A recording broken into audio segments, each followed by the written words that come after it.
Why did the Europeans colonize the Americas? What drove Europe's powers to cross a vast ocean, carve out new territories, and compete until nearly the entire continent was claimed? Why did each empire focus on certain regions, and how did so few take so much so fast? To understand the entire story of the colonization of the Americas, from the first Spanish ship landing in the Caribbean to the late 18th century, we have to go back to the very beginning.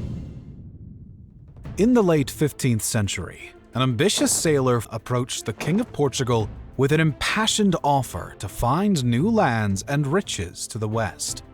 His proposal was dismissed as being far too fanciful and way too costly.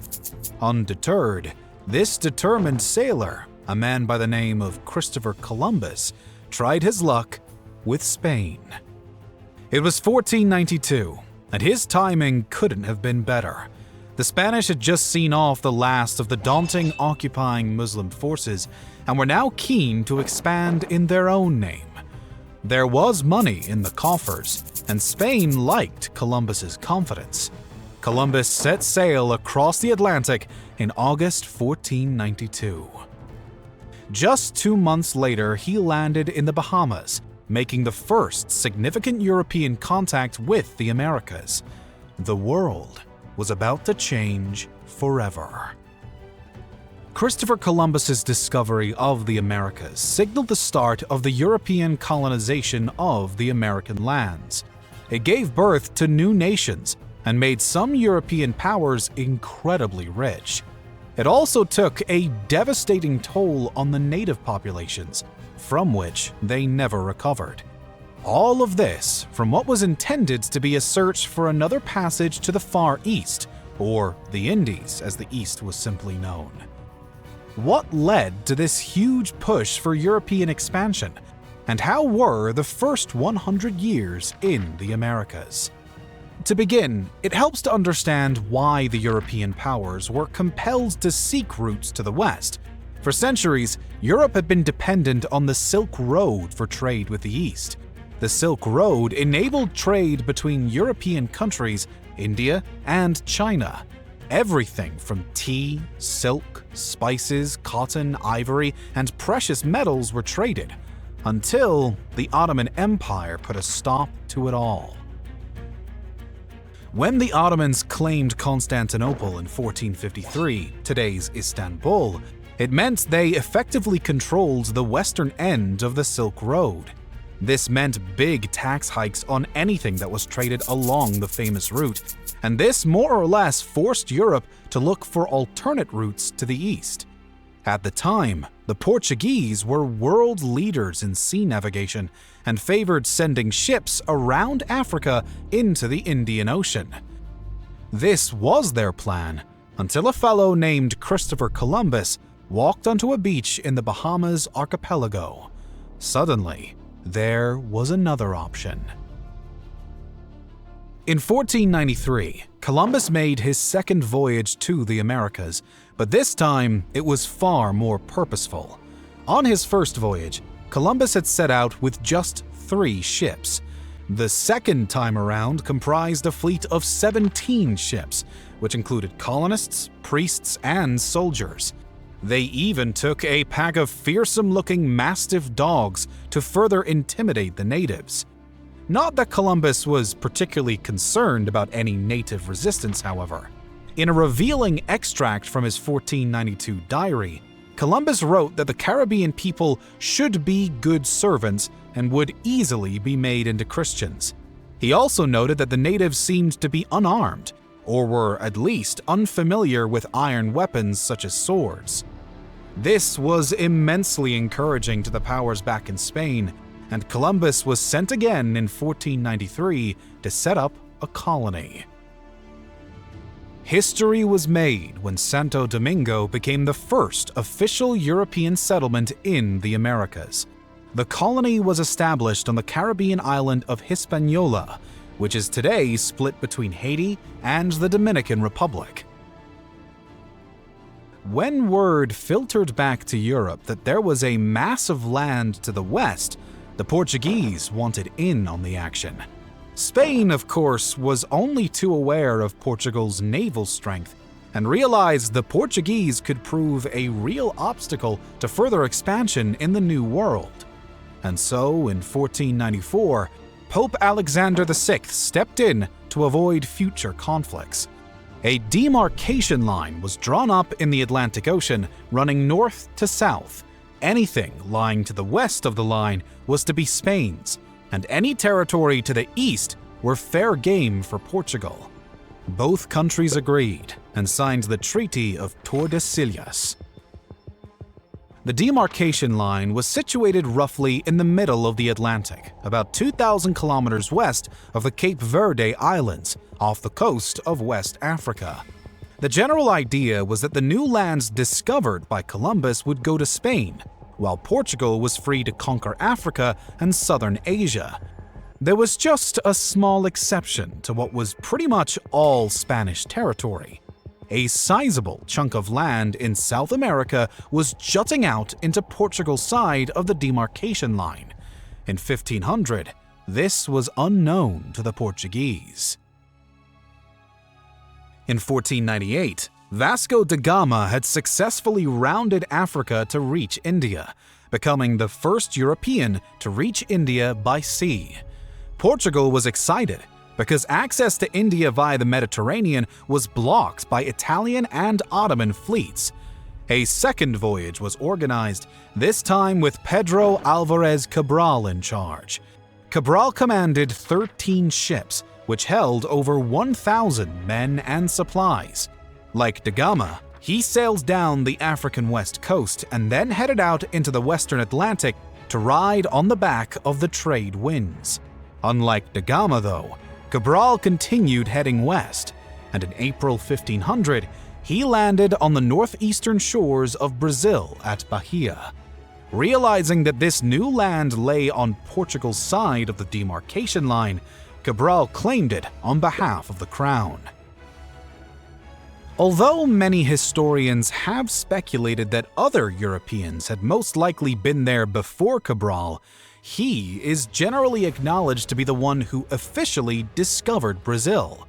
Cabral looked around Bahia and guessed that it was in fact part of a continent. He sent a ship back to Lisbon immediately to spread the good news. The Portuguese were eager to get their hands on any precious metals that might have been in Brazil, specifically gold and silver. When it became clear that the local timber was the only real resource of any value, the Portuguese lost interest in Brazil for the next few decades. The local trees, called Brazil wood, were found to be useful because of the red dye that could be extracted. This was used to make textiles and clothes back in Europe, and the Portuguese had the natives clear the forests for them. They traded items such as mirrors, scissors, knives, and axes with the natives to seal the deal. Almost from the start, the Portuguese relationship with the indigenous people was markedly different from that between the Spanish and the natives in Mexico and Central America. While the Spanish colonization was based more on out-and-out conquest, there was no evidence of natural riches in Brazil. Instead of settling the new territory, Portugal initially decided to keep it as a trading base between Europe and India. Eventually, though, it was decided that the best way to manage Brazil was by forming a colony, and in 1532, the first Portuguese settlement was established in São Vicente, on the mid-coast near today's São Paulo.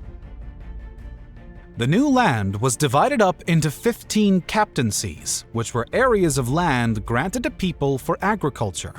The captaincy owners were nobles, merchants, or ex-sailors, and it was soon evident that sugar was the go-to crop to grow. Things began to move slowly, but in the right direction, and in 1549, Brazil was declared an official crown colony. The port colony Salvador da Bahia became the capital, complete with a cathedral, hospital, prison, and a customs house. In the meantime, Spain had launched into a period of rapid colonization in Central and South America. Following on from settling in Hispaniola, the Spanish then colonized Puerto Rico in 1508, Jamaica in 1509, and then Cuba in 1511. In 1513, Vasco de Balboa became the first European to officially set sight on the Pacific Ocean, when he crossed the Isthmus of Panama and declared the Pacific as a Spanish territory. And then in 1519, things really took off for Spain. Hernan Cortés was an explorer stationed in Cuba and eager to discover new lands and treasures for the crown.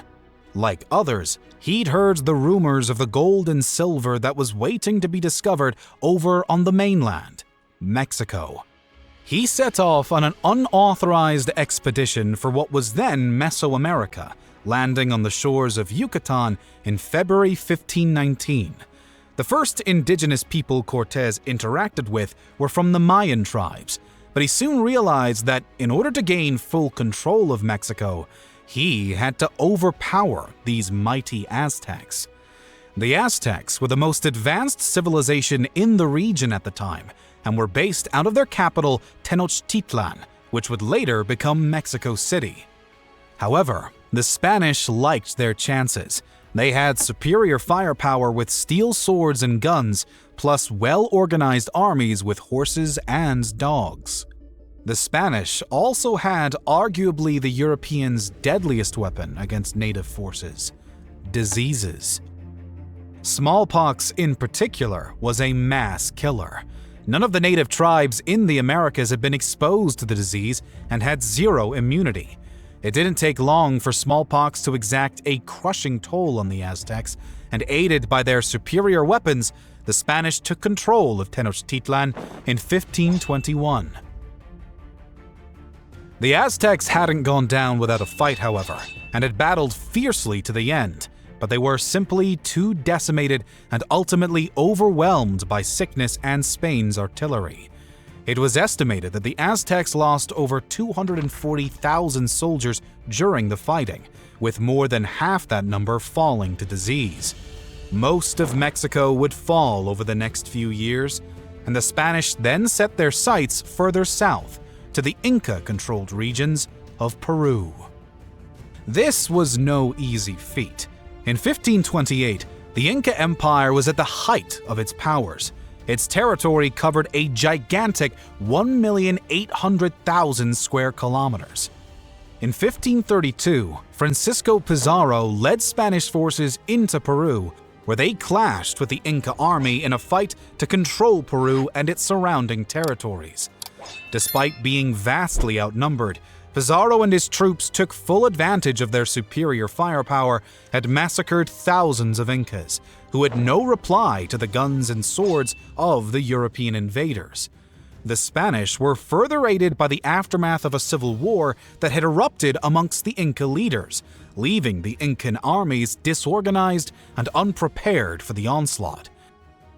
Emperor Atahualpa was defeated, and Spain had captured not just Peru, but all of the Incan territories surrounding it. This included almost all of South America, with the exception of the Portuguese-controlled Brazil and Venezuela. Spain had been in Argentina in 1516, but was underwhelmed by the lack of resources and didn't officially settle there until 1580. In 1537, Spanish troops marched into Colombia and took over Chile in 1841. Spain additionally began making inroads into North America. In 1559, Tristan de Luna y Arellano established a settlement in today's Pensacola in Florida. Then, in 1565, the Spanish set up a colony in St. Augustine, Florida, not far from modern-day Jacksonville. Throughout the 16th century, the Spanish gradually moved into areas of what would become the southern United States. This included Texas, New Mexico, Colorado, California, and Arizona, meaning that Spain had secured huge expanses of land across 2 continents. None of this activity had escaped the attention of Britain and France. The 2 European superpowers also knew about Spain and Portugal's Treaty of Tordesillas and decided to completely disregard it. After all, neither nation answered to the Pope, and both firmly believed that they had every right to acquire what they could in the New World. France was the first to set up a serious quest. In 1534, Francis I sent Jacques Cartier across the Atlantic on the first of his 3 voyages to North America. Cartier explored the coast of Newfoundland and traveled along the St. Lawrence River. In July of 1534, France became the 3rd European country to officially land in the Americas. Cartier landed on the shores of the Gaspe Peninsula in Quebec and placed a cross in the sand, claiming the land for the French crown.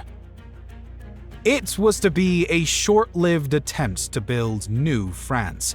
Cartier also tried to establish a colony in what would become Quebec City in 1541, but the project failed due to hostilities from native tribes and atrocious weather.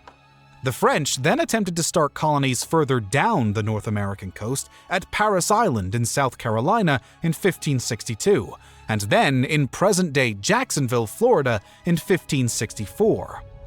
These efforts were thwarted by Spanish attacks, who had grown increasingly paranoid about the impending French colonization of North America. France made a half-hearted attempt to start a colony of convicts on Sable Island off Nova Scotia in 1598, but nothing materialized. The early attempts by the French were poorly financed and didn't receive anywhere near the amount of support needed to successfully establish colonies. That, added to constant fighting with the local tribes and harsh weather, meant France had little to show for its efforts by the end of the 16th century. Big changes were taking place in England, contrarily, and it too was about to throw its hat into the ring. England already had a strong and established navy and was looking to build some serious wealth. When Queen Elizabeth took the throne in 1558, she was ready for action. Elizabeth not only gave the green light for British ships to attack and loot any Spanish ships traveling back from the Americas with booty, but she also sponsored voyages to the Caribbean. When these ventures failed because of strong reprisals from the Spanish, Elizabeth and Britain then focused their sights on the North American coast.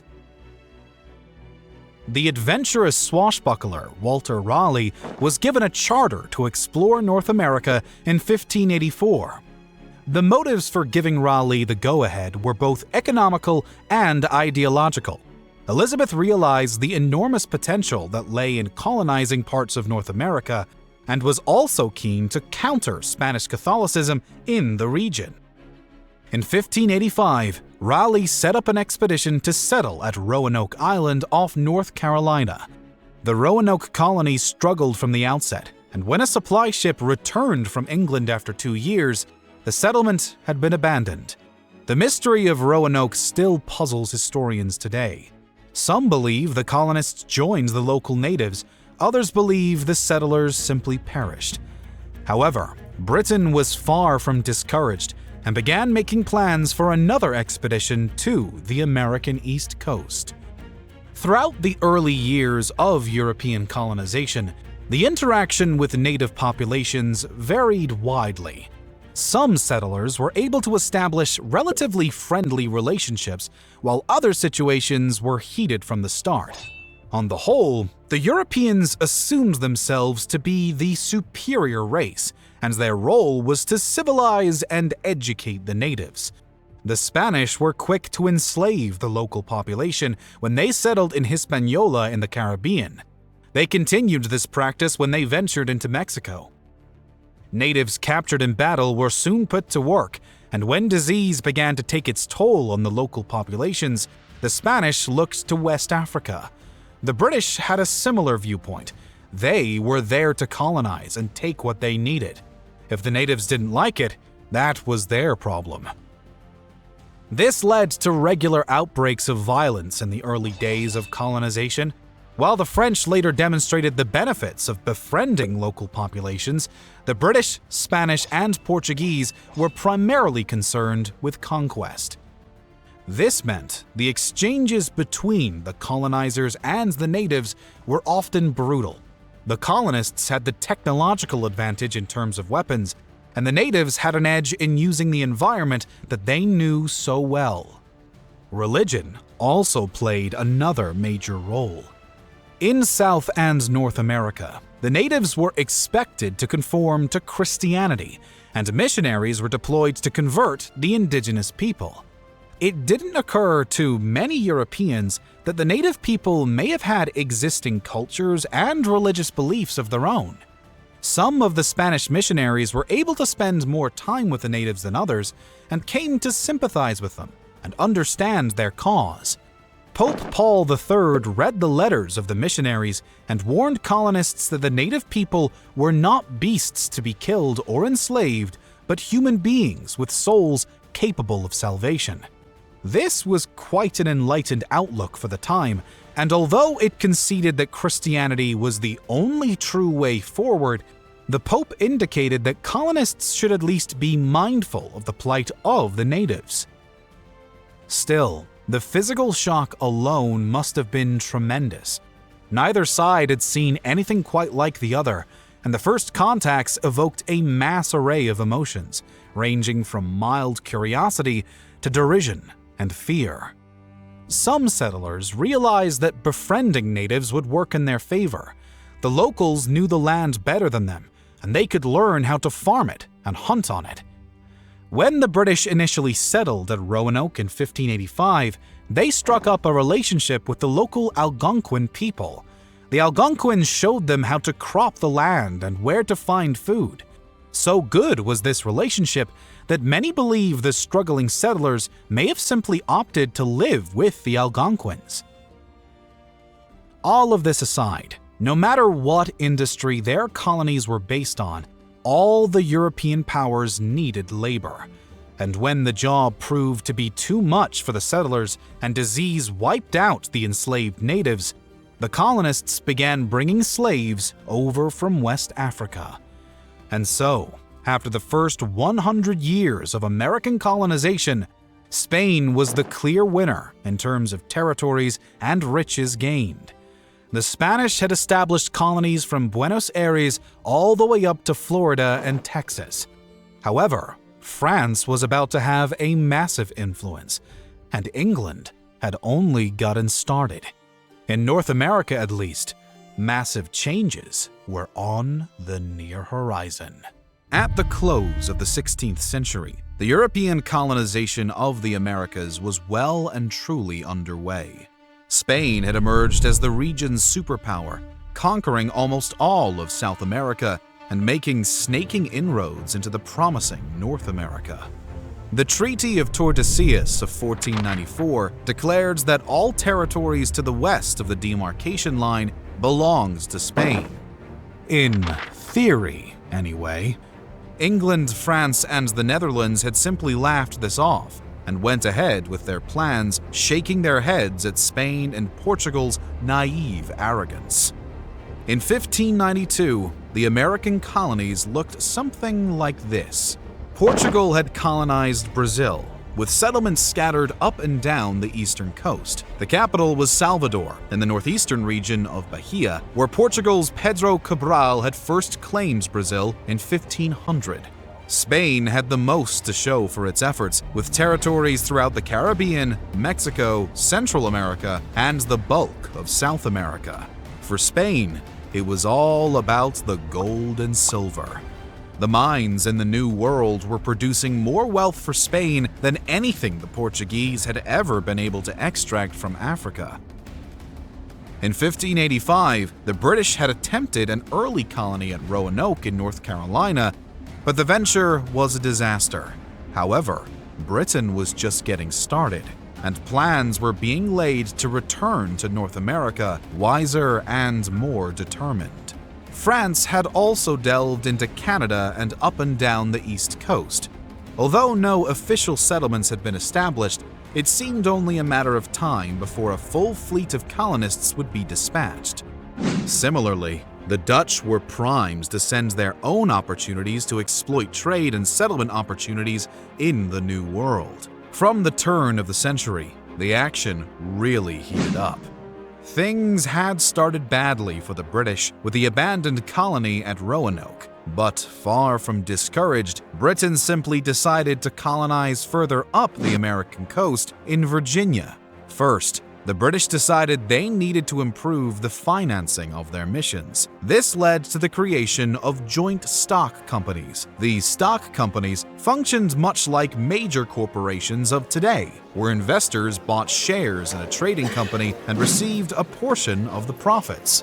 The stock companies were able to drum up much more money than the English monarchy could, and in 1606, the Virginia Company sent a fleet of colonists and soldiers to the East Coast.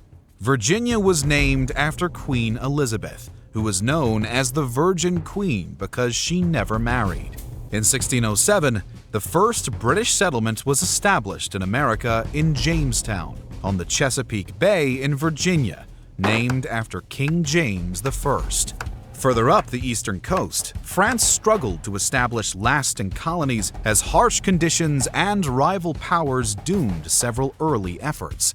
In 1608, Samuel de Champlain founded the first lasting settlement at Quebec, which was mainly set up to act as a fur trading post. From here, fur traders began setting up operations along the St. Lawrence River and forming relations with the local people such as the Algonquin and Abenaki tribes. The region along the St. Lawrence River came to be known as New France, or Canada, the latter coming from the native Iroquoian word Kanata, meaning village or settlement. Trade for furs really took off, and the French were dependent on the natives' smooth skills with skinning animal hides. Trading relations were gradually formed, albeit with occasional disputes. Not to be left out, in 1609, Dutch merchants hired the English captain Henry Hudson to make the trek across the Atlantic. The Dutch originally wanted Hudson to navigate a way through the Northwest Passage, hoping to find a route connecting the Atlantic to the Pacific. Hudson found his way to the Hudson River and claimed the bay at the mouth of the river for the Netherlands. The Dutch plan was to make this colony a trading center instead of the agricultural model favored by the British. The Dutch West India Company was set up in 1621 with the main focus being on the lucrative fur trade.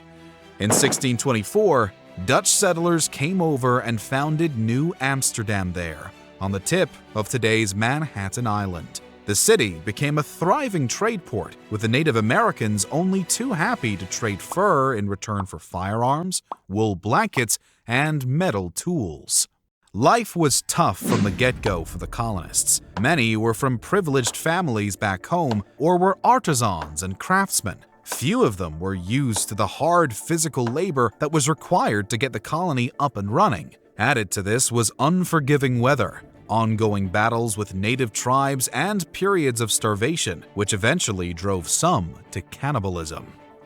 Many of the Jamestown settlers had come to America expecting to get rich by discovering gold. When it didn't come, many gave up. Many more simply perished, and by 1610, there was only 100 or so left. Jamestown was ultimately saved by the efforts and vision of Captain John Smith and the explorer John Rolfe. Smith rallied the colonists through the hard times and saw the wisdom in building relationships with the local Senecamoco tribe. The natives taught the colonists how to farm the land and where to hunt. Smith famously told the settlers that he who does not work shall not eat, and convinced the Jamestown people to hang on. Their fortunes changed in 1610 when John Rolfe introduced the tobacco plant from South America. Now, Virginia had a crop that would bring in repeat revenue, and land started being cleared for tobacco plantations. Cultivation of resources like tobacco was vital since Britain, France, and the Dutch operated in a system of mercantilism. Mercantilism held that the world's wealth was finite, and a nation only became rich at the expense of others. Therefore, imports needed to be minimized and exports maximized to achieve a positive balance of trade. Colonies allowed the colonized to produce resources without the need to import them from rival powers, while selling the rest to boost their exports, creating a positive trade balance. The British and French crowns worked closely with merchants to regulate trade to achieve this goal, and generally forbade their colonies from trading with rival mercantilist powers. English settlement was also taking place further up the east coast. In 1620, Puritans arrived on the Mayflower ship and settled at Plymouth, in what would become Massachusetts. The Puritans were like many of the other early European settlers, driven to the Americas by religious persecution or being dissatisfied with the religious order back home. Other settlers were displaced farmers, former servants, or retired soldiers. Many were promised their own plots of land after completing an agreed-upon contract of labor. Just as in Virginia, the early Puritans also struggled with famine and the environment, but were aided in the early days by native tribes. The relationship soon soured, though, when the local tribes realized the colonists were there to stay and intent on taking their land. The Europeans had originally planned to work with the natives. Many of the surviving colonists learned to live with the natives, or at least to coexist. Native tribes taught settlers how to farm the land, what crops to grow, and where to hunt. In turn, the colonists provided plenty of useful and desirable goods. Metal tools, fabrics, weapons, cooking utensils, and mirrors were readily traded, as were jewelry and alcohol. Animal skin clothes were replaced by cotton shirts and garments. Metal pots and pans proved to be better than clay utensils, and the European flint and steel made starting fires far easier. Of course, none of this could have taken place without at least some form of basic communication. Natives or settlers who immersed themselves in the other society proved to be highly valuable liaisons who could speak several languages. Some natives were captured and forced to become bilingual guides, while people from both sides often chose to live in the other culture's society. Relations between the settlers and natives became somewhat easier in some parts with increasing numbers of marriages. These marriages helped develop understanding between vastly different cultures and had the benefit of producing bilingual children. However, many indigenous people resisted and would have rather died than work or yield to the European invaders. Even some of those who tried to cooperate with the Europeans soon turned against them. For example, the Senecamoco initially accepted trade with the Jamestown settlers, but English ambitions and episodes of violence against native peoples led to open conflict in 1610. Only the marriage of John Rolfe with a captured native woman named Pocahontas reconciled the two peoples for a short while. However, after the death of the reigning chief Powhatan in 1618, relations collapsed again. In 1622, the Senecamoco launched a brutal attack on the Virginia colony that killed over 300 settlers. This provoked retaliatory violence from the settlers and another 20 years of violence that resulted in the English seizing vast amounts of land from the outgunned Senecamoco. Similarly, the Dutch in New Amsterdam suffered a breakdown in relations with native peoples. They had, claims the Dutch, introduced the natives to global trade and the Christian faith. Not surprisingly, this meant nothing to the natives, who refused to pay extra payments demanded by the Dutch. Violent battles erupted in 1655, and the Dutch had their African slaves build a protective wall around New Amsterdam in the city's northeast. The street that ran along this wall is now the most famous in New York City, Wall Street. Meanwhile, in South America, the 17th century also saw Portugal deciding to spend more money on developing its Brazilian colonies. King John III wanted it to be done properly, so he appointed Tomé de Souza as Governor-General of Brazil. Souza was an experienced administrator who'd served well in Portugal's African and Asian settlements. Souza founded the colonial capital at Salvador in 1549, divided Brazil up into captaincies or land allotment regions, and set up municipal organizations modeled on those back in Portugal. By 1600, Bahia and Pernambuco each had around 2,000 citizens and more than double that in slaves.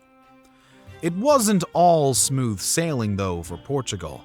France and the Dutch had ventured into Brazil and liked what they saw. This meant from the mid-16th to 17th centuries, Portugal was constantly fighting off French and Dutch invaders. In 1624, the Dutch briefly took over the capital of Salvador, but Lisbon sent a large battalion into the city to wrangle back control. While Portugal had started to ramp up settlements in Brazil, Spain was making a fortune from its gold and silver mines. This was all overseen by the Viceroyalty of Peru, which was a district set up in the 16th century with its headquarters in Lima. The district controlled a massive chunk of South America, and the vast supplies of silver made Lima Spain's second most important city after Mexico City. People back in Europe started to take keen interest in these new opportunities, and settlers began arriving steadily.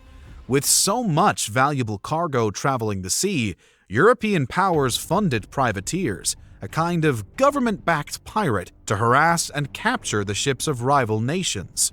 No ships were safe traveling across the Atlantic, and Spain resorted to forming convoys with heavily armed bodyguard-type ships.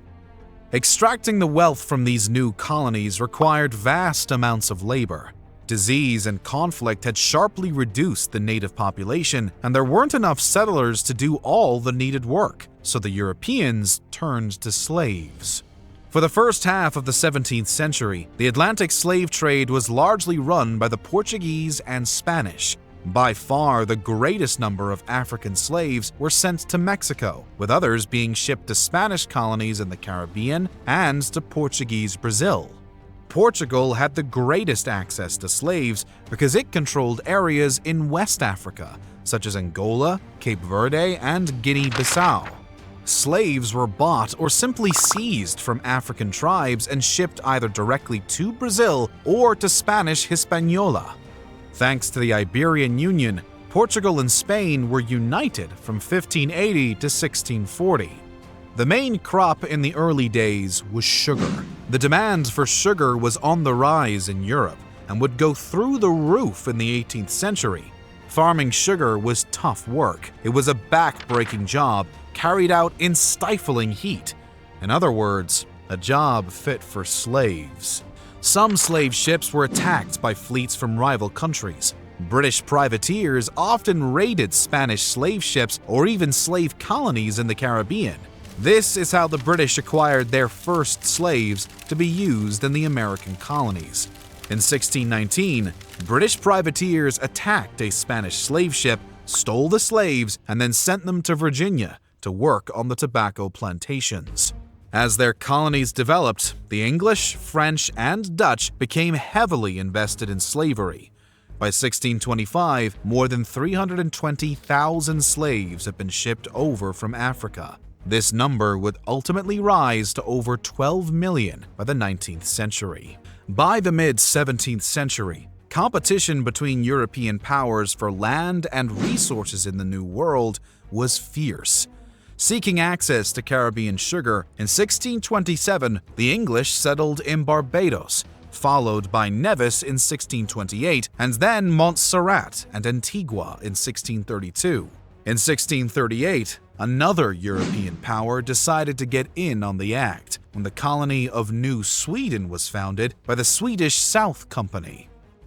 This was a joint venture of Swedish, Dutch, and German business interests who were keen to set up trade links on the East Coast. New Sweden was based along the Delaware River with settlements in today's Delaware, Pennsylvania, and New Jersey. Conflicts between these European powers regularly played out in the colonies. For example, Britain invaded French Canada during the 30 Years' War, besieging and capturing Quebec, although they handed it back to the French in 1632.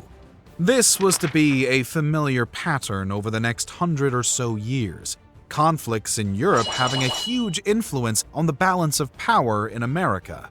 Of course, this European expansion came at the expense of indigenous peoples. The Europeans came from cultures that lived with domesticated animals, such as cows, pigs, sheep, and chickens. This brought new strains of disease that were completely foreign to these people. Smallpox, influenza, typhus, yellow fever, and measles were all new to the Americas and were soon spread throughout the native populations.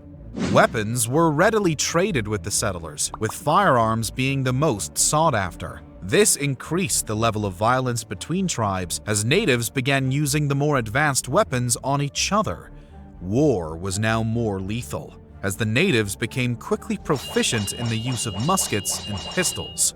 This easy access to deadlier weapons had another telling effect on the native population decline. It also took a serious toll on the environment. Because many natives wanted more guns, they began hunting more animals for their furs and clearing more land. Soil erosion became a problem, while wildlife habitats and species became threatened. In New England, beavers were virtually extinct by the 18th century, such was the demand for their fur. No more beavers meant no more ponds, which reduced fish numbers and watering holes for other animals such as deer and moose. Europeans introduced farm animals such as pigs, goats, and cows, which were allowed to wander around, grazing freely on much of the food traditionally eaten by deer, which further reduced the hunting options.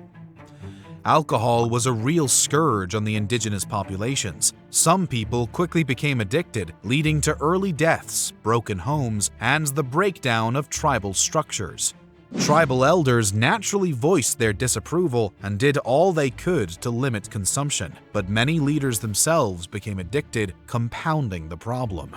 It's estimated that in the 150 years that followed Columbus's arrival, the American natives lost roughly 80% of their population. Between 1492 and 1650, the numbers had plummeted from 50 million to just 8 million.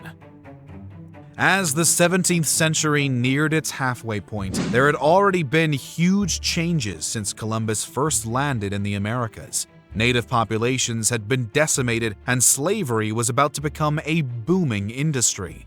Spain was still very much the dominant power, but the seemingly endless supplies of silver and gold were beginning to trickle out. Brazil was slowly building into a formidable South American country, and the Portuguese and Spanish were bonded via the Iberian Union. Meanwhile, the other two European superpowers, Britain and France, had made their intentions clear. They'd both had a taste of what North America had to offer, and they liked it a lot, and were in it for the long haul. The next 100 or so years were about to bring further changes that would completely transform the world as everyone knew it. 150 years after Columbus's arrival, European colonization of the Americas had seen great success. The 5 major European colonial powers had all carved out significant chunks of the New World for themselves, forcing those already there to adapt, accept, or resist, if they hadn't already died from disease.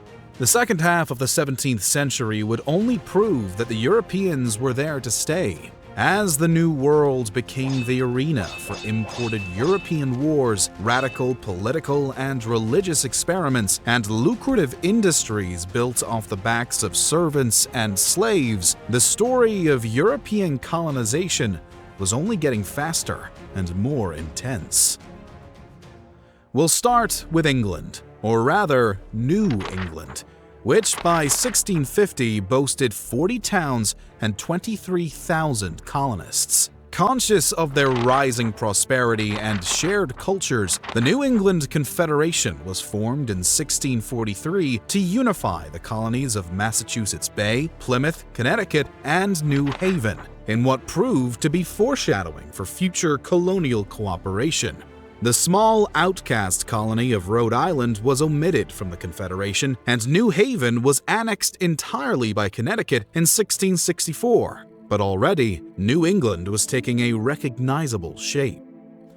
Religious dissent, a frontier mentality with deep connections to the Native Americans, and a proud culture of independence from the crown defined New England against the old. Economically, New England was never the most lucrative of England's colonies. The West Indies far outclassed it in wealth generated, but the quality of life New Englanders could enjoy was high. The average family could expect to own lands to farm what they needed, and propertied men could expect a role in influencing politics that was more direct than what a typical Englishman across the Atlantic would expect. While the sugar fortunes of the Caribbean eclipsed New England's humble economy, it benefited from good agricultural land, vast fishing stocks, and huge forests for lumber. By 1700, New England's fishing and shipbuilding industries was among the best in the world, and England itself was buying some of its vessels from them. Most importantly for most New Englanders, colonial life offered them the freedom to worship as they pleased. Puritanism's dominance in New England was already fading as an even wider tapestry of religious denominations, including Baptists, Congregationalists, and Quakers, flocked to the freedom of the New World. Not all was as it seemed, though. Religious toleration was defined in strict Protestant dissenter limits. Anglicans were not welcome, nor Catholics, and even the Quakers faced significant discrimination. They were banished from Massachusetts in the 1650s, and at least 4 Quakers were hanged for preaching their faith. Religious feeling was high in New England, and nothing showed the risks of that like the Salem witch trials of 1691 and 1692, where intense paranoia led to hundreds being accused and 19 people executed for the imagined crime of witchcraft. Relations with the indigenous people were also difficult. In 1675, New England experienced a wave of conflict with the Algonquin natives led by a warrior named Metacomet, but who was known to the English as King Philip. The New Englanders had demanded Metacomet's people surrender weapons and lands to them, and Metacomet agreed at first, but as their demands grew, he knew they could either fight or lose everything.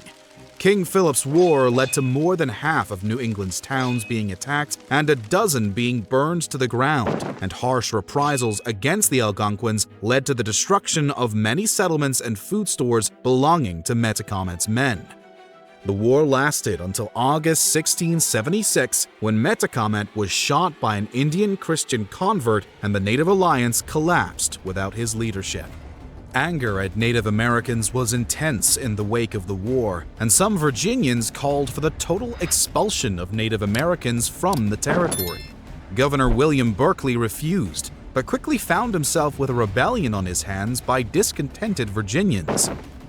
Bacon's Rebellion in 1676, named for its leader Nathaniel Bacon, called for Berkeley's dismissal and a total expulsion of Native Americans from Virginia. The rebellion was swiftly put down by government loyalists, but not before several loyalist settlements were attacked and over 100 Native Americans were killed. Although it lasted only a few months, Bacon's rebellion was remarkable for 2 key reasons. First, it involved both white settlers and Africans, slave and non-slave, against the Native Americans. The realization that the 2 groups might unify caused the colonial government to draw stricter legal separation between black and white to ensure they wouldn't rise up again, which encouraged racial division and hostility in the long term. It was also the first significant rebellion by colonists against colonial rule. It would not be the last, and future historians have seen in Bacon's Rebellion the first seeds that would sprout into the American Revolution a century later. The remaining Indians in New England scattered, or were enslaved, or were forced into second-class citizen status in so-called praying towns, which were supposed to be the centers of Christian conversion, but mostly functioned as reservations. The hostility between New Englanders and natives remained, and this attitude is best seen in the words of Massachusetts minister Solomon Stoddard, writing to the governor in 1682, who suggested dogs be trained to hunt Indians. Quote, "They act like wolves and are to be dealt with as wolves." Moving north from New England, the Dutch in New Netherland were also eager to assert their place. The Dutch had been a competitive player in American colonization. With New Netherlands in the north, multiple islands in the Caribbean, and a valuable presence in Brazil, the Dutch had carved out a decent chunk of the colonial pie. However, the mid-17th century proved that the Dutch were overstretched. Their wide presence encroached on the interests of multiple rival powers, especially the British and the Portuguese, that provoked conflict with each. Since 1630, the Dutch had claimed a portion of northern Brazil from the Portuguese, which they had dubbed New Holland. The colony was their way to break into the sugar trade, but the relatively low number of Dutch settlers were forever outnumbered by Brazilian natives and Portuguese settlers who never accepted Dutch rule. In 1645, the Portuguese in New Holland rebelled, defeated the Dutch forces, and invited the Portuguese Empire to claim the territory. The Dutch scrambled an expeditionary force to reclaim the colony, but they were decisively defeated at the two battles of Guararapes in 1648 and 1649. The last Dutch colonists in Brazil held out in the city of Recife until 1654, when Portugal finally kicked them out of South America. The Dutch saw similar disaster up north. The British recognized that New Netherland would be a perfect entry point to deal with the French upriver in Canada and would allow them to control the unbroken span of the eastern seaboard. England realized that the Dutch had overexerted themselves and were weak in the wake of their defeats in Brazil. So, on August 27, 1664, British ships sailed into the harbor of New Amsterdam and demanded the surrender of the entire colony. With no forces to resist, the Dutch colonial administrators surrendered. A few months later, the Second Anglo-Dutch War erupted in Europe. As well as preventing any Dutch attempts to reclaim the colonies, the war gave Britain the chance to seize some of its possessions in the Caribbean too, like Tobago. The Dutch did manage to acquire Suriname from the British, but with the end of the war in 1667, the Dutch had clearly lost their place as one of the major colonial powers in the Americas. With the Dutch out of the way in North America, the English were free to expand their control of the eastern seaboard. Aside from New England, Canada, and the Carolinas, the British now had to concern themselves with the middle colonies of New York, New Jersey, Pennsylvania, and Delaware.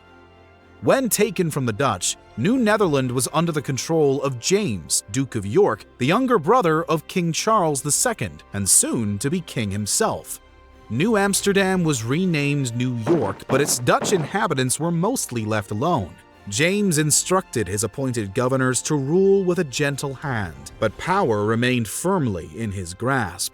New York was given no elected assembly, and the proprietor could wield power as he pleased.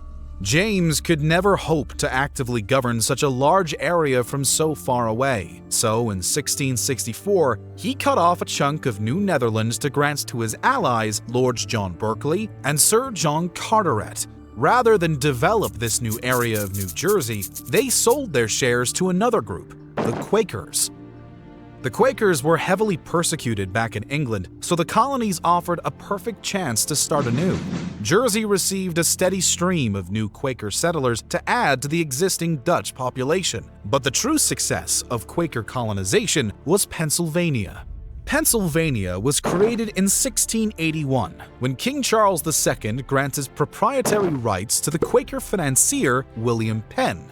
Penn envisioned a new society across the Atlantic where Quakers and other religious minorities could live peacefully and without persecution. In 1682, some 2,000 settlers made the trip to Pennsylvania, where they founded its capital at Philadelphia, and about 6,000 more followed by 1685. Penn was happy to grant generous parcels of lands to smallholders, Quaker and non-Quaker alike, to build his society. With an elected assembly and significant local and individual freedom, Pennsylvania was a thriving model for New World colonization, but not a perfect one. More staunch Quakers wanted Penn to prioritize building a religious society, while Penn was still a proprietor who was always careful to ensure profits kept climbing. This left some Quakers to leave Pennsylvania in favor of Quaker-controlled New Jersey, but Penn's work seemed to pay off anyway.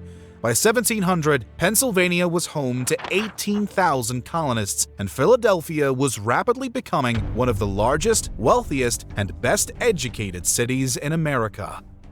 Disruption came in 1685 when the newly crowned James II ordered the unification of New England with New York and New Jersey to create the crown-controlled Dominion of New England. Local authority was severely limited, and Anglican and even Catholic worship was to be tolerated. Alas, James proved to be an unpopular monarch and was peacefully deposed in favor of the Dutch Prince William and his wife Mary during the Glorious Rebellion of 1688. It took until the next few years for news to reach the colonies. The Dominion government, loyal to James II, was reluctant to give up power, but rebellions in New York and Massachusetts forced the Dominion to collapse.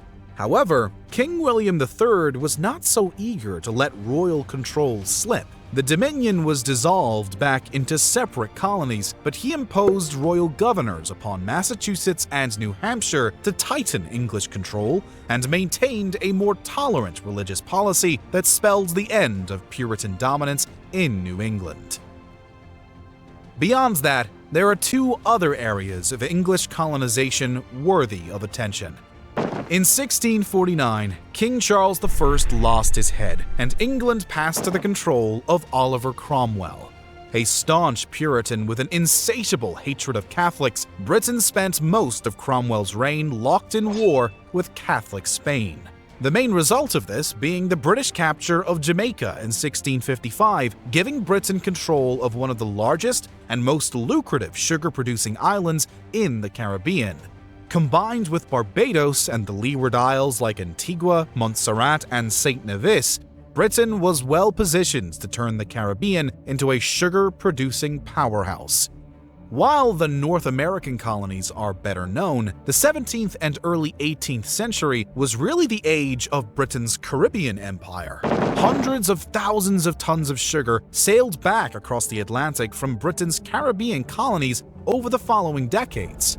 At first, indentured whites were the main labor force. Again, Cromwell being in power at the start had special relevance.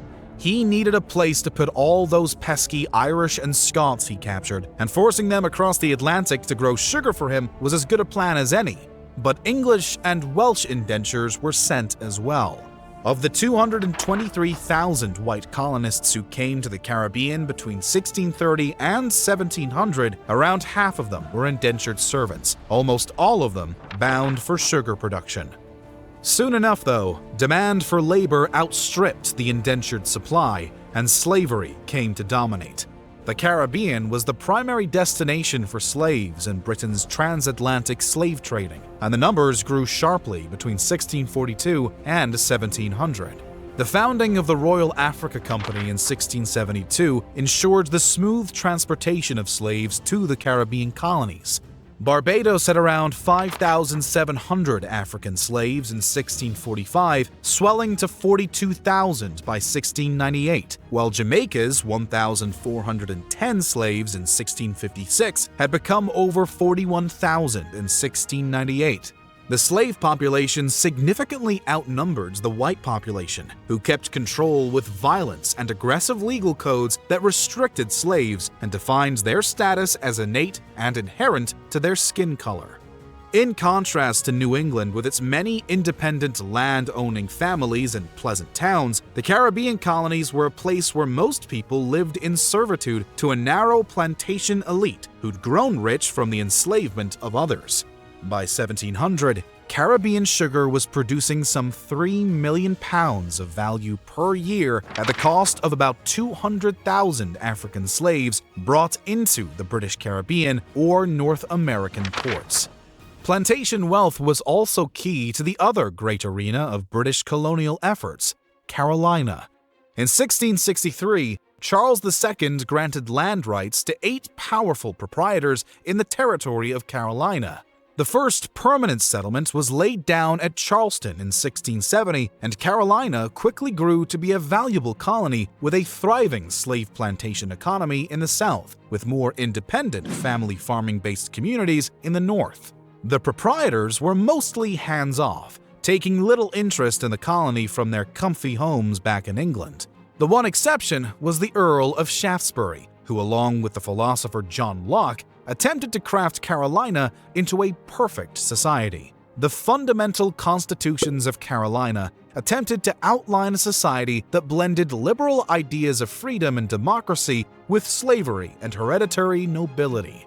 The bizarre experiment was a failure from start to finish. Carolinans resented the proprietors' out-of-touch attempts to remake society, which they answered with resistance, or just by ignoring them entirely to focus on their farms and plantations. Still, by 1700, royal power was probably the strongest it had been in the British colonies since settlement began. But this fact did not sit comfortably among the American colonists. After generations, most of them had little loyalty to the mother country, and with the soaring prosperity and stability of colonial life, many began to feel that the colonies had surpassed England. Did a distant country few of them had ever visited really deserve to rule them? That question would only grow louder as the 18th century dawned.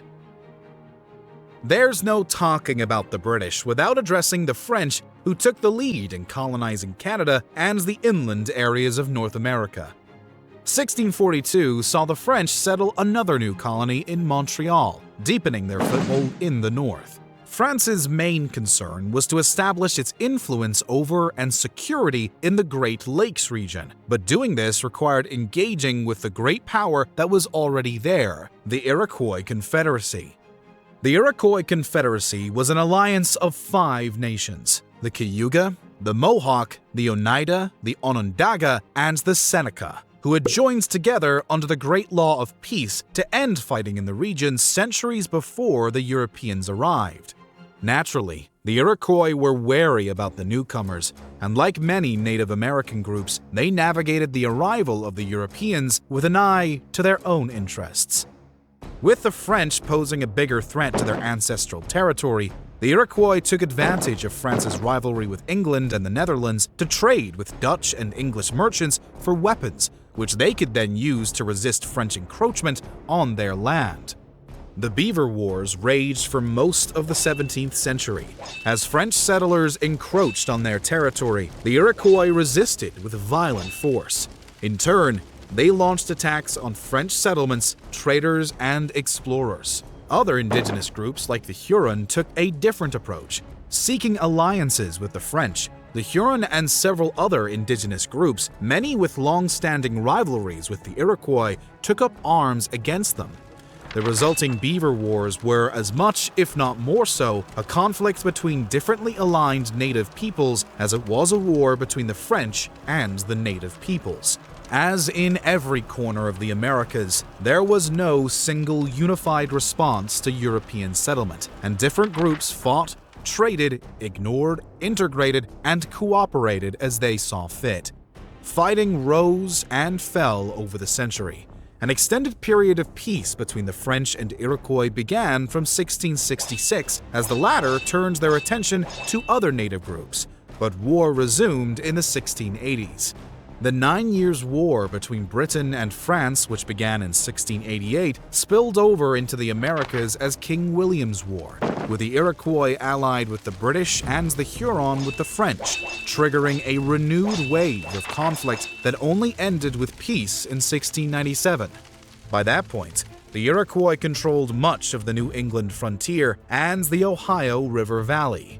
Beyond Canada, France's primary interest lay in the Mississippi River Basin. They explored the basin from the 1670s, and in 1682, René Robert Cavalier de La Salle declared the entire river system to be the French possession of Louisiana.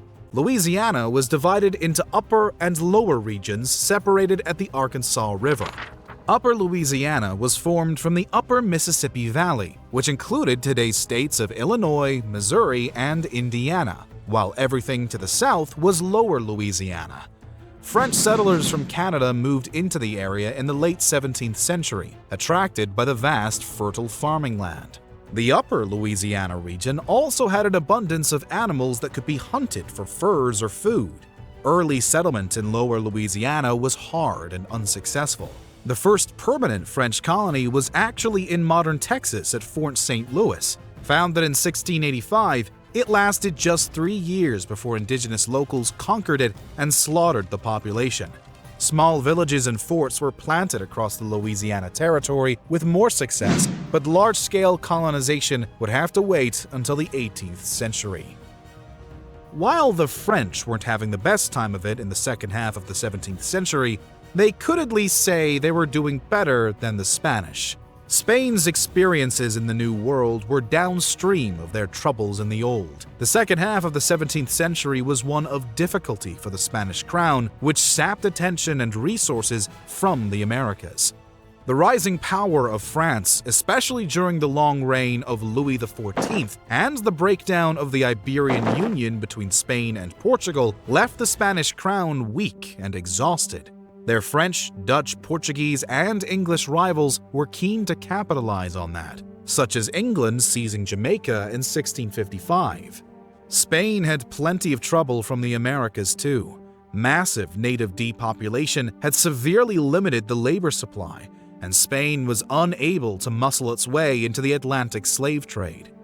Spanish colonies struggled to find the labor needed to produce sugar or mine the gold and silver which had made the empire so wealthy.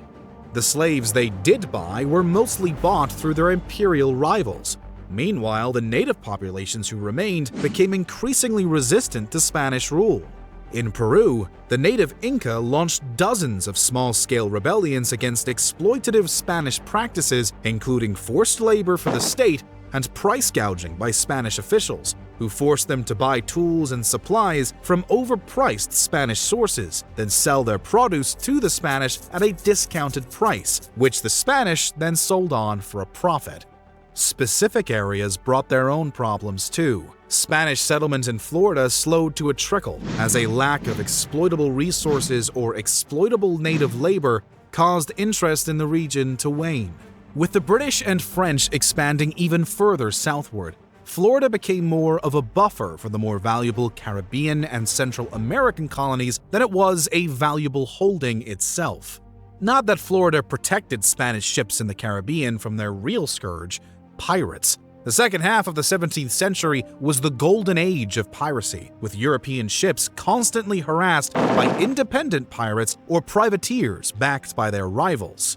The English proved especially bothersome with privateers based out of Charlestown, modern-day Nassau in the Bahamas. A Spanish fleet successfully raided the town and burned it to the ground in 1684, but the pirate menace was far from solved. With Inca rebels in the south, pirates in the Caribbean, and rival Europeans everywhere, it is probably no surprise that Spain faced resistance in its North American territory of New Mexico too. The Pueblo people of New Mexico had long suffered under Spanish rule, and in 1680 they launched a full-scale rebellion. Named for its warrior leader, Pope's rebellion led to the expulsion of Spanish settlers from New Mexico and the killing of several hundred of them. It was one of the most successful examples of indigenous resistance in the Americas, but that success was short-lived. Pope died in 1688, and without his leadership, the will for independence faded. When the Spanish returned in 1692, they were able to peacefully convince the majority of the Pueblo people to accept Spanish rule again. However, the Spanish no longer subjected the Pueblo to forced labor on the exploitative encomienda system, and rolled back missionary work in their communities, allowing the Pueblans to retain more of their independence and culture than most Native American groups did under colonial rule. That leaves us with Portugal, who experienced more stable dominance in South America. The expulsion of the Dutch in 1654 assured Portuguese control of Brazil, and the 1668 Treaty of Lisbon further secured their sphere of influence by ending hostilities with Spain. As a result, Portugal was free to expand and refine its colonial control and turn Brazil into the global powerhouse of sugar production and slave exploitation. Portugal tightened up colonial administration with an overseas council to manage colonial affairs and the expansion of the use of colonial administrators and local elites known as the Senhores de Engenho to manage local affairs. As in the Caribbean, slavery was the engine that powered Brazil. By 1700, 500,000 African slaves had been shipped there, and more were born into servitude from those imported slaves. The life expectancy of a fresh slave brought into Brazil was a few years at most, and most of those born there did not live to see 25. But unlike elsewhere, the Portuguese state was more permissive towards intermarriage and relations between white colonists, indigenous people, and Africans, which was already giving rise to a mestizo population. Race relations in Brazil would forever be different to those in other European colonies as a result. While Brazil's sugar trade grew steadily, the rapid expansion of Caribbean sugar after the 1650s ate away at Portugal's dominance of the trade. Nevertheless, sugar and slavery continued, and inevitably, slaves resisted. As early as 1603, escaped slaves had been gathering at Palmares, but after the Dutch expulsion in 1654, the numbers of escaped slaves swelled. By the 1670s, this community of escaped slaves was styling itself as an independent kingdom named Angola Janga. Multiple Portuguese attempts to shut it down failed against the difficult tropical terrain and fierce resistance of the warriors. Its self-styled King Ganga Zumba commanded soldiers, regulated trade in his territory, and even built himself a palace. In 1678, the Portuguese officially recognized him as a legitimate ruler so long as he submitted to Portuguese authority, becoming a sort of client king. Zumba agreed, but such a capitulation was not welcomed by his rivals. His nephew, Zumbi, launched a revolt. Ganga Zumba was killed and Zumbi took his place. For the next 15 years, Zumbi doggedly defended Palmares' independence. Eventually, though, in January 1694, another Portuguese expedition under Domingos Jorge Velho assaulted Zumbi's seat of power at Cerca de Macaco, conquering it and capturing Zumbi, who was eventually beheaded. The suppression of Palmares was a welcome development for the Portuguese, but it was a reminder of the risks of the sugar trade and its dependence on slaves. So, the discovery of gold in the Minas Gerais region of Brazil by Portuguese explorers in the 1690s offered a welcome new source of wealth as Portugal entered the new century. The 18th century got off to an auspicious start when every major European nation fell into a bloody conflict over the Spanish throne. The death of Charles II of Spain in November 1700 left a succession crisis for Spain. Charles and France backs the inheritance of 17-year-old Philippe of Anjou, a grandson of Louis XIV. Such a close union between France and Spain was unacceptable to the other European powers, especially Britain, the Dutch, and the Holy Roman Empire, triggering the War of Spanish Succession. Most of the fighting played out in Europe, but by now, any European war was also a colonial war, and the American theater of conflict became known as Queen Anne's War. The British, with their native allies, fought fiercely against the French and Spanish with their native allies. The most significant developments of the war saw the British capture the French province of Acadia, comprising modern-day Nova Scotia, New Brunswick, and Prince Edward Island in 1710.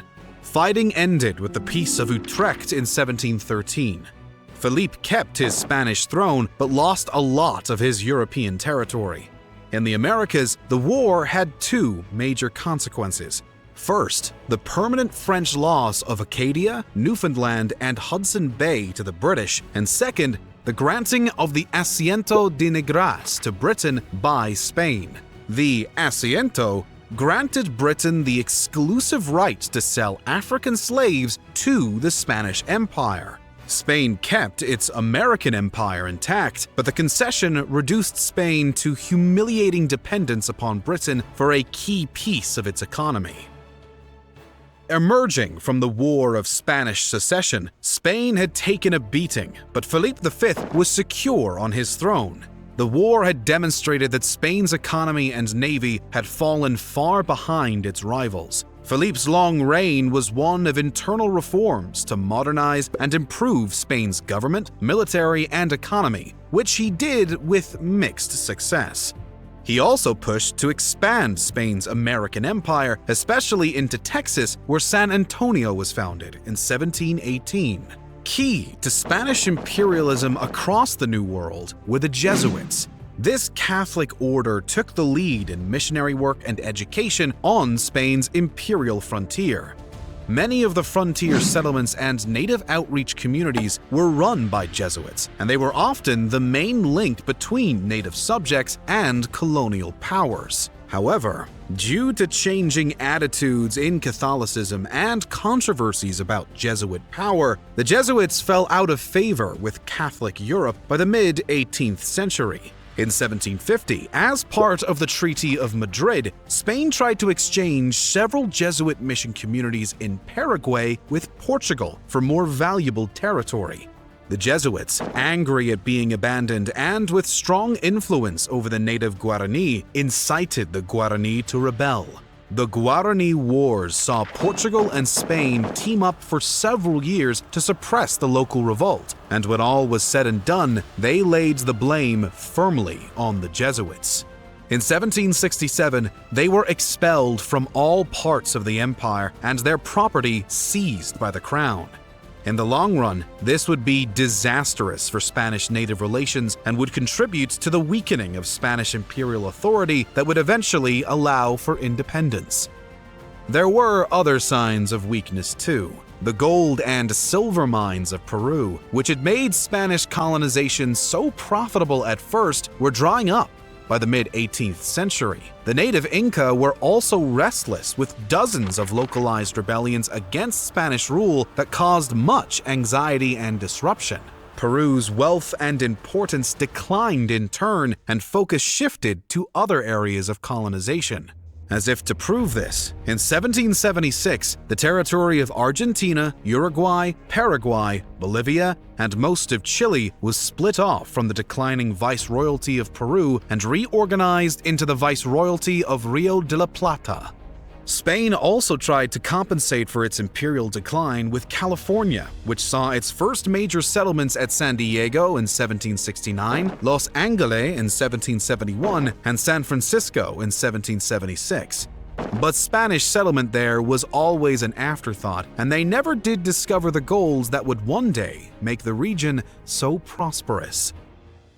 Things were a bit more stable for Portugal, who avoided getting embroiled in most of the colonial wars in the Americas. Its secure position down in Brazil and lack of ambition elsewhere minimized conflicts with Britain, France, and Spain.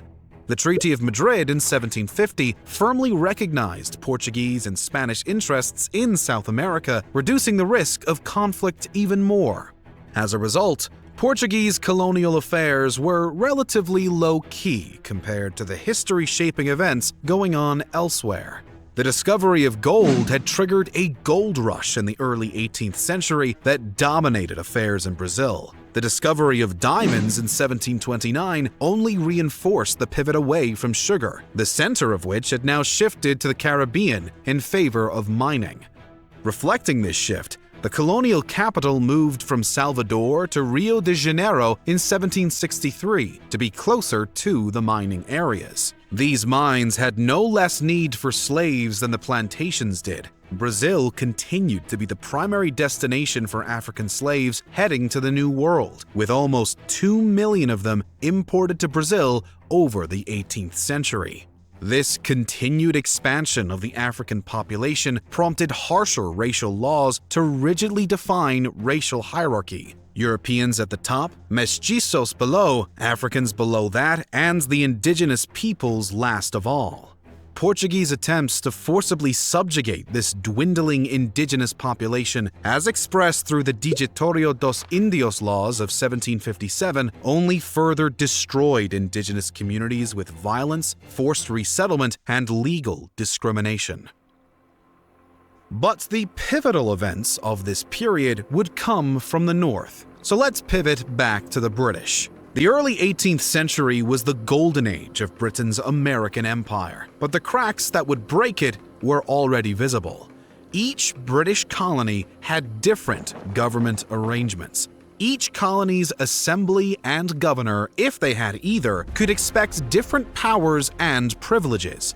While Britain tried to assert more centralized control through royal governors, realities on the ground prevented the establishment of consistent administrative structure. For example, the Crown could disallow most colonial laws, but not those of Connecticut or Rhode Island. Royal governors regularly butted heads with the elected colonial assemblies, who each saw their legitimacy drawn from different sources, the former from the Crown, the latter from the people. These inconsistent governing arrangements were a nuisance. Take, for example, the founding of Britain's 13th American colony in Georgia in 1732. Initially controlled by a board of trustees, the state had no single governor and no right to an elected assembly. The leader of the trustees, James Oglethorpe, envisioned it as a settler colony for debtors and convicts who could be granted small parcels of land by the trustees. It was also conveniently placed to act as a buffer between South Carolina and Spanish Florida. Most settlers ended up being regular colonists, not convicts, and for some reason they weren't happy with the prospect of being human shields for Carolina on tiny portions of land with no right to representation. The Georgia colonists complained relentlessly and frequently defied the trustees. The trustees gave up and handed over the colony to the Crown to be its problem instead. Conflict with native groups was also a persistent problem. In Carolina, war with indigenous peoples coupled with drought and local unrest raised the possibility of abandoning the territory entirely. The ruling proprietors chose to sell North Carolina back to the Crown while keeping South Carolina with its valuable plantations. The South Carolinians dug in and waged their own war against local indigenous groups. With the support of the Cherokee, the South Carolinians brutally suppressed the Yamasee, the Creeks, and the Tuscarora, virtually purging Carolina of those groups, but at the cost of about 7% of the white population. The Tuscarora were forced to flee north, where they sought sanctuary with the Iroquois, who admitted them as the sixth nation in their confederacy, much to the anger of the French and English, who knew the Tuscarora had no love for Europeans. Regional problems aside, the picture for the American colonies was still very positive. The population was growing rapidly, from about 210,000 in 1690 to 445,000 in 1720, and 1.2 million by 1750. Most of this growth was natural reproduction rather than immigration. For example, while only 19% of Chesapeake's Bay white population had been born there in 1668, it was 90% by 1750. These growing colonies began spreading inland too, with the first European settlers heading into Shenandoah Valley and opening the doorways for further westward settlement in the late 18th and early 19th century. Then there were the cities like New York, Boston, and Philadelphia, which could support even larger populations thanks to the prosperous agriculture around them. By the mid-18th century, around 10% of Americans were city dwellers, a sharp increase from early colonial days and a number that would only keep rising. Moreover, it was a good life. The average white American settler could expect to own more land than a European, pay less tax than a European, and have a greater say in government affairs than a European, as long as they were a white male, of course. While European cities were piecemeal evolutions stretching back centuries, American cities were modern constructs, often built to a plan and integrated with modern conveniences like pavements, libraries, and large ports, befitting of a modern trading nation. It is no wonder that many Americans had come to believe that life in the colonies was far superior in many measures than life in Europe. This was certainly the opinion of Benjamin Franklin, who wrote with pride that every man in New England has a vote in public affairs, lives in a tidy, warm house, and has plenty of good food and fuel. Still, he conceded that the Americans were lacking to their English brethren in matter of manners, etiquette, and virtue. This, however, was a problem Franklin did his fair share in addressing through the foundation of newspapers, colleges, and philosophical societies in his native Philadelphia. Of course, there were plenty of slaves who would not paint such a rosy picture of American life. By 1750, there were around 250,000 slaves in the 13 North American colonies, mostly in Carolina, Georgia, Maryland, and Virginia. These slaves experienced harsh legal discrimination with slim prospects of ever buying their freedom. The small, free black population was a distant aspiration for the average slave, and many of those free blacks secured their status through their own participation in slave exploitation. Slave resistance was common. Attempted escapes, work avoidance, and other small-scale refusal to accept their condition was to be expected, but large-scale slave revolts were rare. When they did happen, they were usually brief and bloody for everyone involved. The Stono Rebellion of 1739 is a perfect example of this. Several dozen slaves, mostly of Angolan origin, set out from the Stono River in South Carolina in a desperate march towards Spanish Florida, where all escaped British slaves were promised amnesty. The escaping slaves killed several dozen whites along the way before being intercepted by slave catchers at the Edisto River. Most of the rebel slaves went down fighting.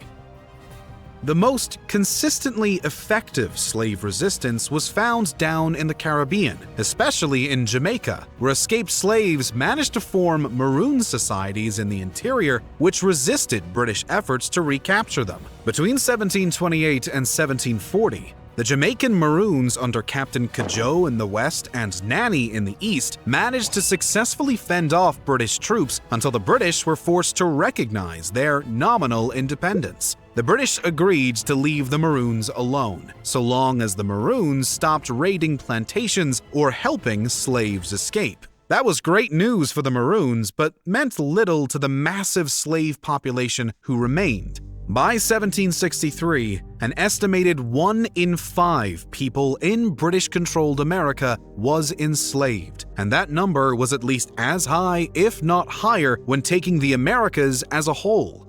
The slaves in the Caribbean colonies were producing over 41,000 tons of sugar by the middle of the century, filling the pockets of their colonial masters and leaving nothing for themselves.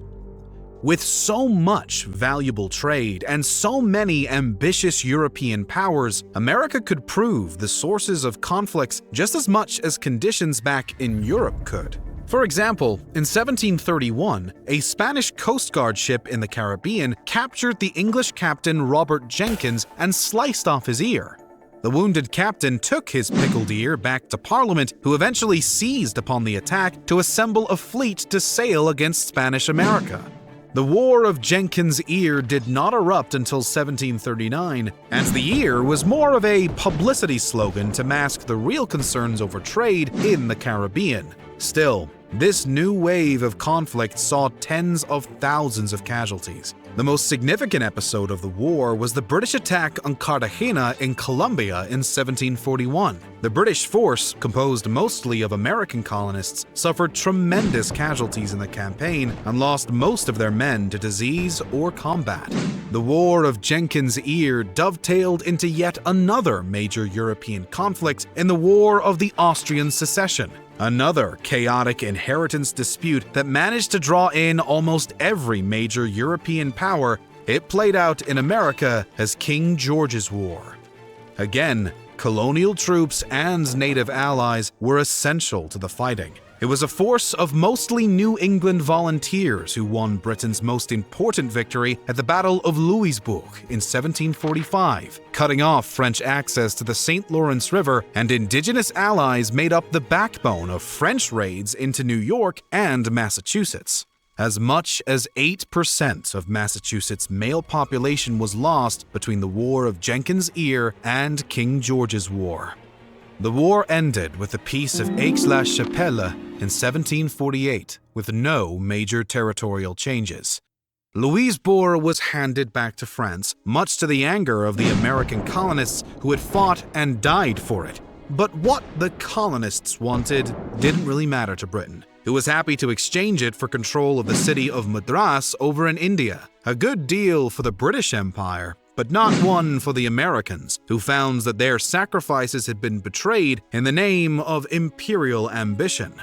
This disconnect between colony and imperial master would only keep growing.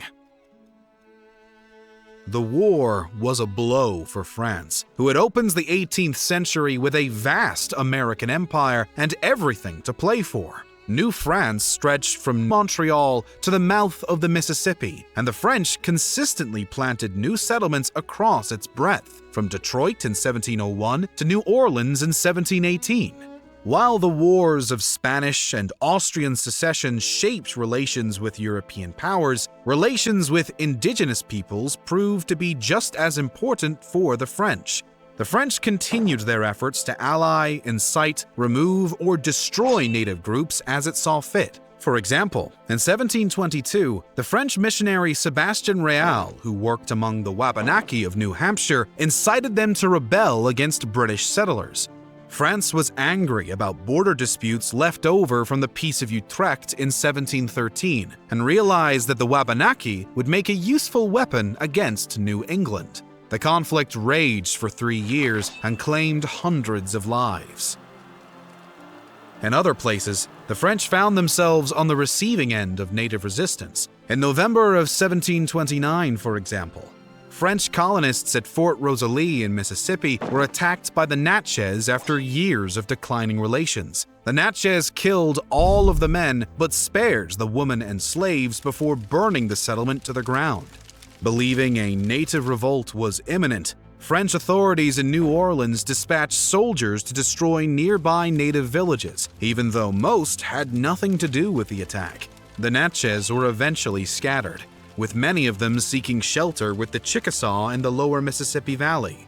The French continued to wage war against the Chickasaw, Natchez, and other native groups, many of whom received support from the British, while using their own native allies like the Choctaw well into the 1750s. However, the fate of French colonization in Louisiana would ultimately be decided by events far to the north. On May 28, 1754, the governor of Virginia dispatched a young officer named George Washington to push away a French garrison from the headwaters of the Ohio River. What was supposed to be a simple clearing mission descended into a skirmish which left a dozen men dead. When word spread of the encounter, both Britain and France escalated their military efforts and began preparing expeditions against each other. Washington had unintentionally triggered what would later be dubbed the French and Indian War. When another major European war broke out in 1756 over Austrian territorial claims, Britain and France merely continued their conflict. The wider 7 Years' War pitted Britain, Prussia, and Portugal against France, Spain, Austria, Russia, and Sweden, among others, and naturally, the war came to the Americans with the European powers and their native allies trading blows. Initially, France got the better of the fighting in North America. The situation was so concerning that in June 1754, representatives from 7 American colonies, New York, Pennsylvania, Maryland, Massachusetts, Connecticut, and New Hampshire, met at Albany to discuss plans for their own defense and possible alliances with the Indians should France invade. The Albany Congress was the first time that representatives of multiple colonies had gathered together of their own initiative to direct their own affairs. This was no independence meeting, but some of its attendees, like Pennsylvania's Benjamin Franklin, would remember how effective such a model of colonial cooperation was in years to come. Britain's military fortunes recovered as the war continued through the late 1750s. In 1759, they went on the offensive, sailing an army up the St. Lawrence River and laying siege to Quebec City, which fell in September that year. In 1760, they marched west and wrested control of Montreal from France as well. Britain's gains in Canada and events back in Europe secured its victory in the war by 1763. The resulting Treaty of Paris was the death knell for France's American empire. Britain would keep all of France's old Canadian territory and its 100,000 inhabitants. Meanwhile, French Louisiana was split. Everything west of the Mississippi went to Spain, while everything east went to Britain, including Spanish Florida. Aside from a handful of small islands, France's American empire was over. However, Britain would not have too long to celebrate this victory before it too faced colonial collapse. Britain's victory in the 7 Years' War was expensive in both money and manpower. War debt sat at £161 million, and much of the fighting in America had been done by American colonists who felt unappreciated by the Crown. Britain also now faced the cost and challenge of managing an expanded American empire. As well as dealing with an unhappily occupied French population, many would be deported from Acadia to Louisiana, where they became the Cajuns. Britain also had to deal with the new waves of native resistance. Conflict with the Cherokee in Carolina in the 1760s and the Great Northern Indian Uprising in 1763, which saw a coalition of native groups come together to oppose Britain's new dominance, proved that Britain was still in desperate need of money and manpower to secure its empire. King George III felt that the American colonies should pay their fair share for this. The Sugar Act of 1764 marked the first of a series of taxes and duties imposed upon the American colonists to meet this goal. However, Britain had underestimated the confidence and resistance of the colonies. The imposition of even a relatively small tax against their wishes triggered unexpectedly intense resistance from the colonists. They objected to the taxes being imposed upon them by Parliament, which they had no representation in. Britain ignored the initial objections and pressed on with the Stamp Act of 1765 and the Townsend duties of 1767 imposed upon a variety of goods. Altogether, the new taxes weren't actually all that much. The typical American colonist was still taxed less and experienced less government control than virtually anyone in Europe at that time. However, a fiercely independent colonial spirit had emerged. Wealthy, stable, and confident, many of the colonists felt that they had surpassed Britain and resented the mother country imposing anything on them. Protests mounted, and Britain was forced to send troops into American cities to keep order. On March 5, 1770, this decision turns to tragedy in Boston when British troops opened fire on unarmed protesters, killing 5 people. Discontent was now turning to anger. The Tea Act of 1773 was designed to limit the trade of smuggled tea and boost revenue for the struggling East India Company.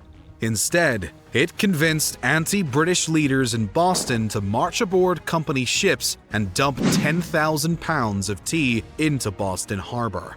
In response, Britain closed down all the ports. This had the obvious effect of angering anyone dependent upon trade and fueled anti-British feeling. By now, assemblies and elites across the colony were urging support for Boston, and calls for full-blown revolt were mounting. By 1774, a Continental Congress modeled after the Albany Conference of 1754 brought 12 of the 13 American colonies together to demand a boycott of all British goods. The imposition of more strict laws curtailing colonial freedom, known to the Americans as the Intolerable Acts, was the breaking point. Negotiation and peaceful protest had failed, and the militias were America's only alternative. In April 1775, British troops met American rebels at the battles of Lexington and Concord. The first engagement of the Revolutionary War went in favor of the British, as did the second at Bunker Hill in June. But Britain's victories only seems to unify the colonists against it. The Americans tried and failed to incite Canada to join the rebellion, losing 500 men to a disastrous Quebec expedition in December of 1775. But that did not deter the rest of the American colonies. On July 4, 1776, the Continental Congress issued their Declaration of Independence, ushering in a new age of American history. It would take until 1783 for the United States to secure this independence through force of arms, but it would look back at 1776 as the moment the country was born. By 1776, the colonization of the Americas had resulted in the birth of a new nation that would go on to shape world history. The independence of the United States foreshadowed the collapse of most European colonial powers. Over the next few decades, most of the rest of the Americas would throw off European colonial rule and usher in a new age of American independence. Between 1492 and 1776, the Americas changed. More conflict and struggles emerged, maps were redrawn, new cities rose, and slowly, new identities began to take shape. Huge networks of trade, culture, and power stretched across oceans. European empires expanded while Native American tribes shrunk. At the end of the 18th century, the Americas were no longer a mystery to Europe, but a land they claimed, fought, and competed over. And the way it happened set the stage for new beginnings. If you'd like to help us keep creating and get early access to our videos, behind-the-scenes content, and other perks, consider becoming a member right here on YouTube or joining us on Patreon. Every bit of support helps. And as always, thank you so much for watching.